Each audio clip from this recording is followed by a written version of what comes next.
Hello and welcome back to Cooking the Books with me, Gilly Smith, the podcast which takes us through 4 food moments from the books of our favourite food writers. It's about all of life through the prism of food.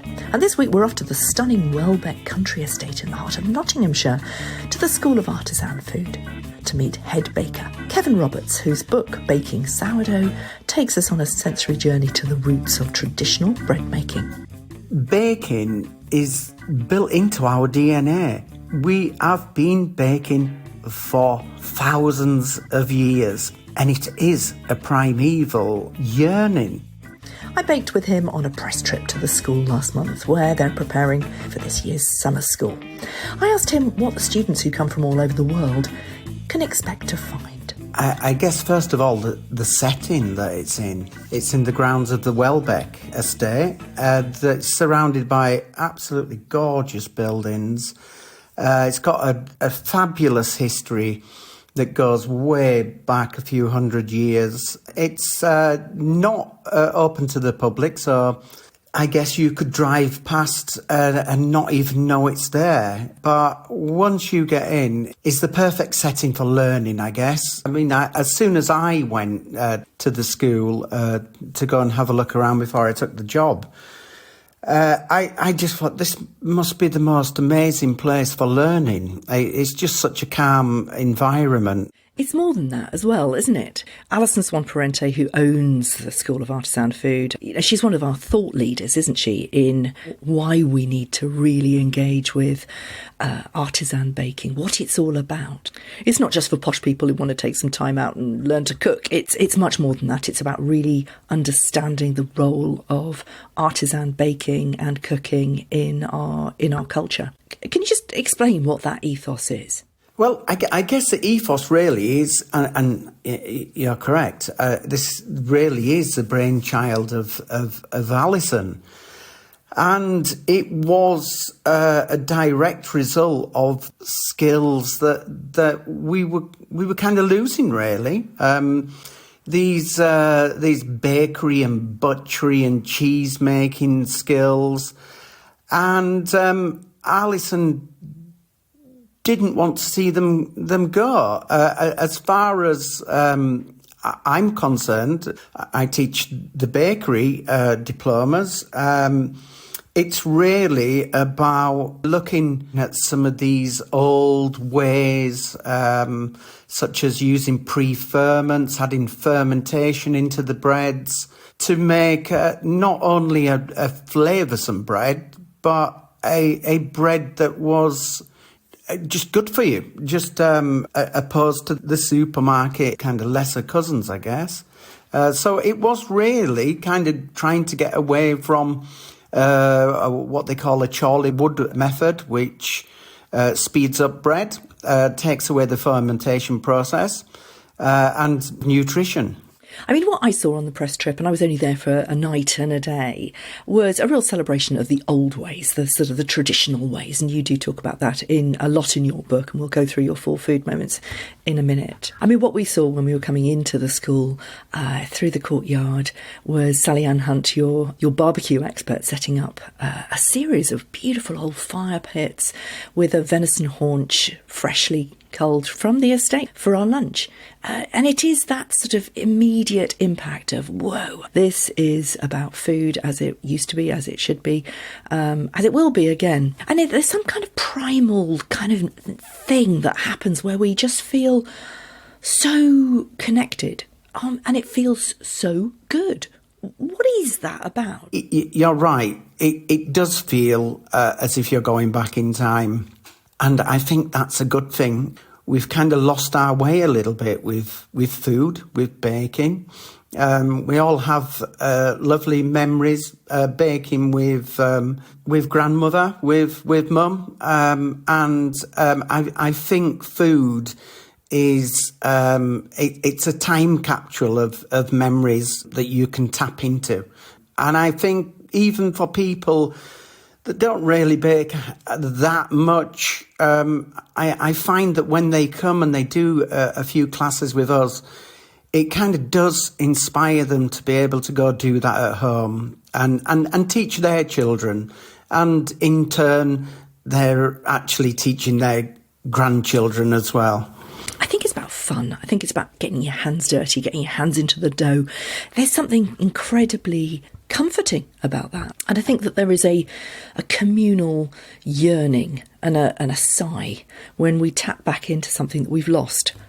In the Chorley Wood process, that's all about the supermarket culture, isn't it? And it's about the loss of time spent cooking, but also eating together. And that's a big part of what you do here. It's about offering an option to that whole system, that whole culture of supermarket and industry and retail and power and patriarchy. I mean, actually, what you're talking about is matriarchy, isn't it? You're talking about matriarchal skills. And these people who come to be students at the school, I mean, they are a lot of people who've had proper jobs. They're grown-ups. They're coming back to school to reconnect in some way with that sense of what is really important. I mean, is that what you see? I think it is.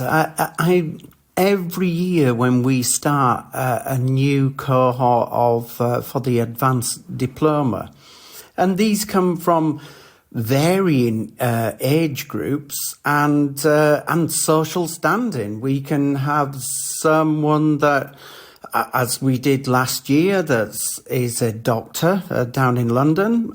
We've had accountants. It comes from all walks of life. And I find this common theme is maybe society or family peer pressure as kind of directed them towards money. But they've found that underlying, there's always been this yearning to bake. And there's been certain points in their life that they have just said, I'm going to have a go. I think a lot of change came for people during lockdown when we had kind of time to just reset and think, are we on the right road? Is this what I want to do for the rest of my life? It hit a pause button for quite a lot of people. And a lot of people that come to us a direct result of a lockdown change of how they want to live the rest of their life. And it's not based on money. It's not based, because you're not going to be a millionaire being a baker. But you are, if you have that yearning, you will be satisfied on many more levels. What about you, Kev? Why did you start to bake? You started very early, didn't you?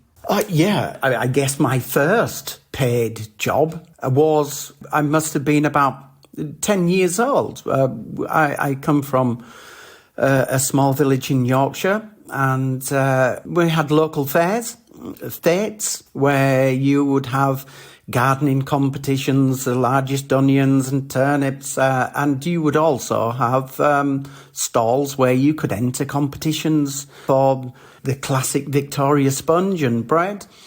And I remember it was £5 for the winner's fee for the adults, and it was £1 for the children. So I kind of thought of a money-making scheme where I would enter the Victoria sponge under my mum's name, Gladys Roberts. So I came in, brought it on, and I said, I brought this for my mum, and I won. £5 was a lot of money in those days. And then I thought, right, I'll go to the next fair in the next village next week, and I'll do the same. And it was at that point that the adorable ladies from the WI kind of accosted me coming out of one of these tents as I was heading towards my my bike with my winnings, because I won again. And they said, where is Gladys Roberts? And I said, well, she's at home. I come in, I bring the goods, I hang around, and if she's fortunate to win, I pick up. And they said, whereabouts do you live? I told them. They said, put your bike in the back and we'll take you home. My mum had no idea of this, and I kind of begged them for forgiveness. I said, you can have the £5 back, I'm sorry. They were amazing with me. And they said, right, OK, we won't go and tell Mum. Keep the £5, but come back next week and we'll be in another village. The village was Garforth, I remember. And they were doing a talk on baking, and they got me up to the front and they said, Kevan makes an amazing Victoria sponge. Kevan, show us how to make the Victoria sponge. So that was, I guess, my first paid job. But I eventually left school in the 80s. At that time, I guess I was to be a miner. By the time I left school, the mines had ended, and I just got a job at a local bakery, fell in love with it. It's been an amazing adventure, really. I've worked down in France. I've worked in the Lake District. Bakers seem to be quite transient people, as chefs are also. And you're right, because bakers do move around a lot, don't they? Like chefs, stage is a very important part of learning to cook, because you learn from each other. But sourdough is very much your thing, and your full food moments are about different types of sourdough. I mean, first of all, why sourdough? And we have some amazing bakeries in this country now, but we didn't. Back in the day, I'd never heard the word sourdough or knew what this was. So I bought an old motorhome. I kind of went on a trip down to the south of France and started working in a bakery down there. And I remember when the guys asked me to, well, first of all, I hadn't seen any yeast. And I just presumed that these guys had already started earlier than I had that day. And they asked me to take the bread out of the oven. And I do remember opening the oven door and just getting this kick of flavour that just literally hit the back of your throat. It was a sour, malted, yeasty.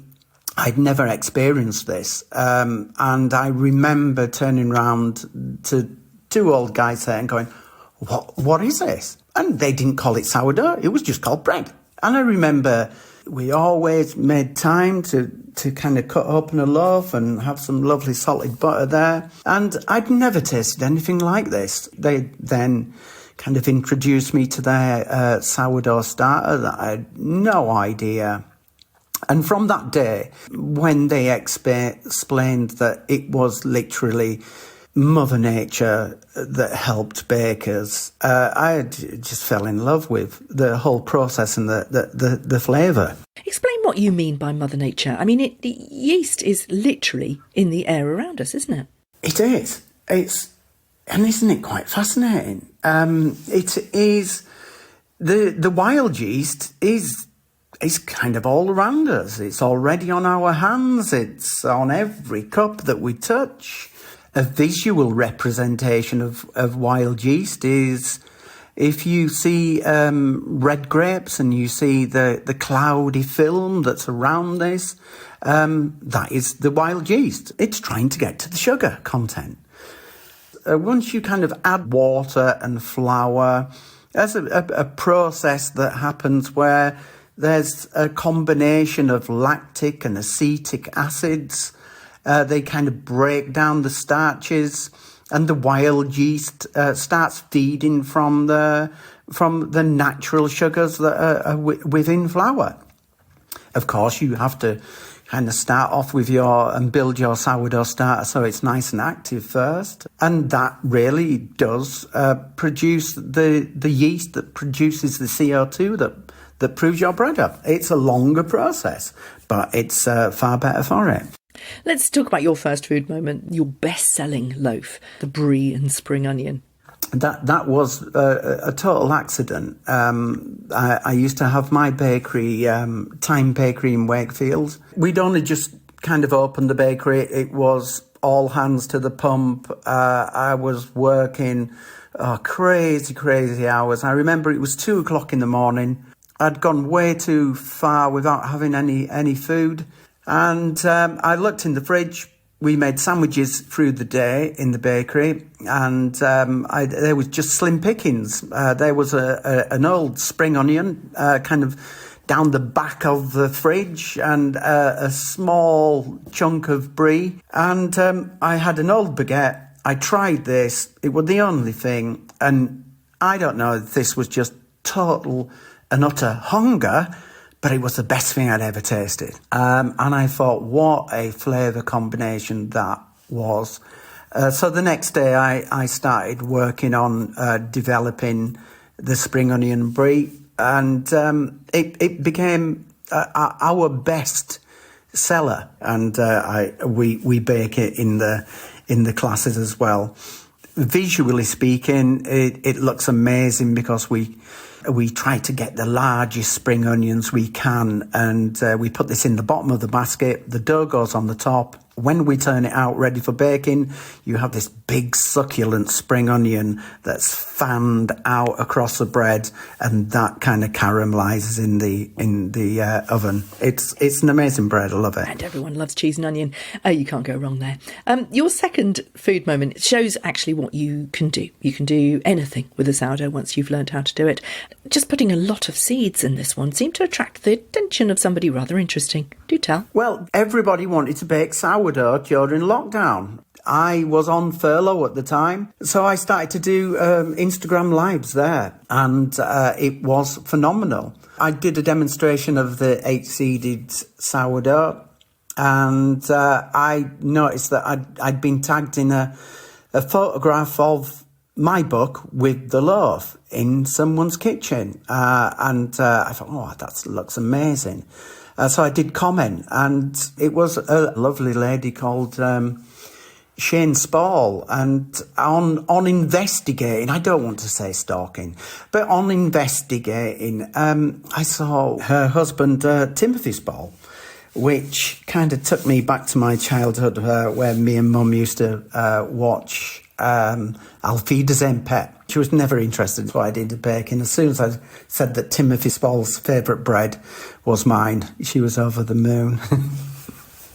Your third food moment is your wife's favourite bread. She's probably more of a fan than your mum is. The walnut and Stilton sourdough. Well, Stilton, walnut, what's not to love? It's a complete meal encased in bread, and I've kind of changed the recipe now. We make Stichelton cheese on the estate, and the Stichelton is my wife's favourite. So we've incorporated that, but it does not matter how much I increase the Stichelton in the bread. My wife will always say, I think you could put a little bit more in there.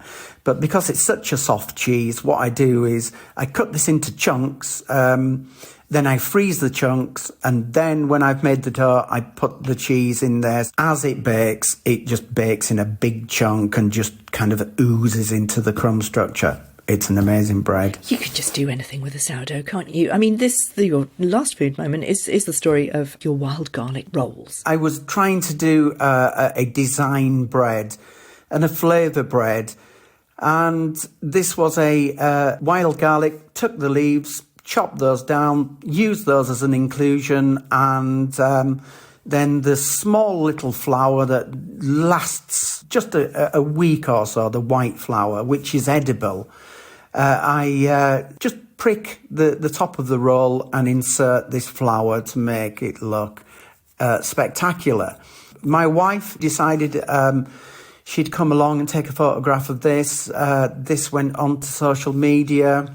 I then got an order for these rolls for a wedding, and I think they were about 500 rolls. But then it was sourcing the wild garlic. At dusk, I had to go to a stately home that I'm not going to mention and go into these grounds to try to get as much of this wild garlic as I could. And my wife had to help me in this venture as well. It's a beautiful, flavoursome, nice and delicate. I'm now lucky that I live just outside the Welbeck estate, and we have a forest that is full of wild garlic, and we are actually going to spend some part of our weekend going over and grabbing a few of these. So I'm going to make a few of these over the weekend. The summer school is coming up. This is 40 short courses in July and August. This is quite a different offer, isn't it, to the much more immersive, long 6-month courses. In what way does it differ? We did our first summer school last year. It was amazing. It is a learning experience, but it is like being on holiday, because what we do with these guys is one day they'll come, they'll bake with me, and then they'll go off to a trip to, say, Tuxford Mill to watch how we produce grains. Then they'll come in and do some vinoiserie or patisserie. And then they'll go to visit Stichelton Dairy. And then the kind of crescendo moment after they've kind of learnt how to make sourdough, different types, and the patisserie, we then have a picnic by the lake, which was amazing. We were blessed with great weather. So we made all the products. Luckily we have a large tractor that has seating for about 20 people. So the tractor comes and collects the students. They all get on there, and we go through the deer park all the way up to the lake with the backdrop of the abbey at the end of the lake there. And we just have afternoon tea on bone china and maybe a little bit of bubbly as well. And then the students go out on the lake on the boats. It is quintessentially English. It is amazing. And the students I had last year were fantastic. We had people from all corners of the world. And for those guys to just immerse themselves in that kind of setting and around surrounded nature. Every day these guys would, because we supply them with bicycles, and they would go to Clumber Park. It was a real experience for them, a baking and just a general experience, summer holiday for them. Going back to your original mission to teach people to connect again with something very primal, something very human, while those summer schoolers are sitting around the lake drinking their bubbly, do you think they leave with that sense of satisfaction? I think they do. I was not surprised one bit that during lockdown, people turned to baking. It was comforting. Whether you're a baker or not, whether your career is baking or not, you don't have to go back many generations before you had a baker within your ancestry. Baking is built into our DNA. We have been baking for thousands of years, and it is a primeval yearning. We're all bakers. Thanks for listening. Do head over to Extra Bites on my Substack to get a taste of the School of Artisan Food, and I'll see you next week.